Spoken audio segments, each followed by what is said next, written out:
welcome back to Little School of Life.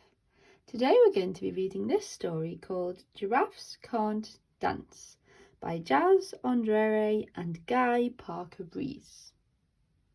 Before we start, have you ever seen a giraffe dance? Well, let's find out if they can in the book.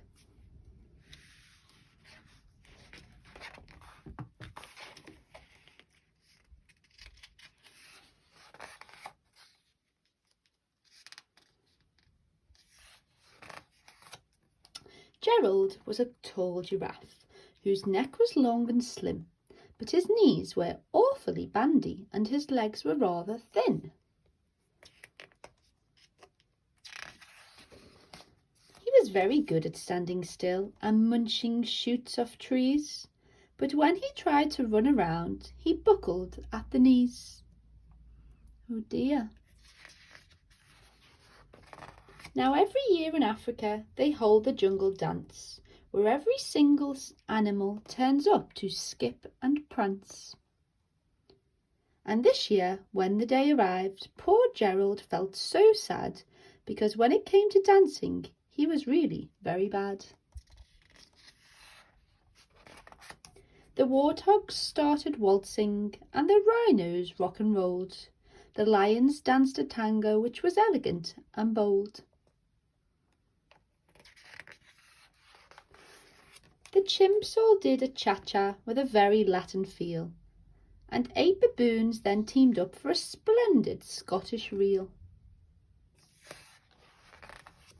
Gerald swallowed bravely as he walked towards the floor, but the lions saw him coming and they soon began to roar. "Hey, look at clumsy Gerald," the animals all laughed. "Giraffes can't dance, you silly fool. Oh, Gerald, don't be daft." Gerald simply froze up. He was rooted to the spot. "They're right," he thought. "I'm useless. Oh, I feel like such a clot." So he crept off from the dance floor and he started walking home. He'd never felt so sad before, so sad and so alone. Then he found a little clearing and he looked up at the sky. "The moon can be so beautiful," he whispered with a sigh. "Excuse me," coughed a cricket, who'd seen Gerald earlier on, "but sometimes when you're different, you just need a different song."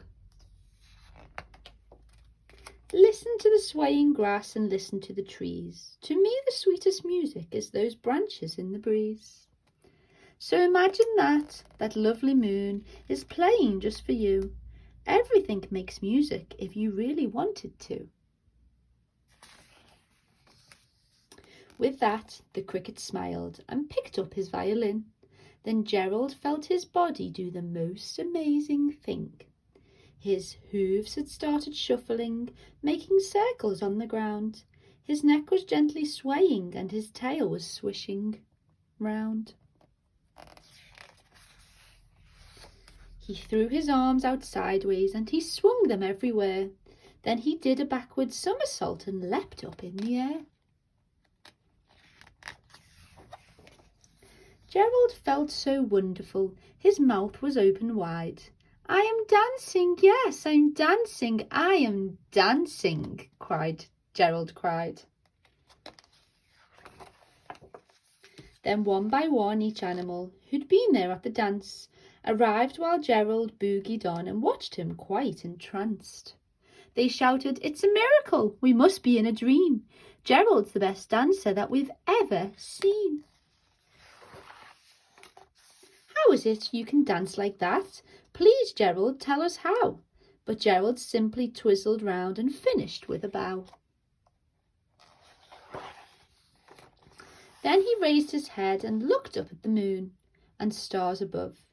"We can all dance," he said, "when we find music that we love."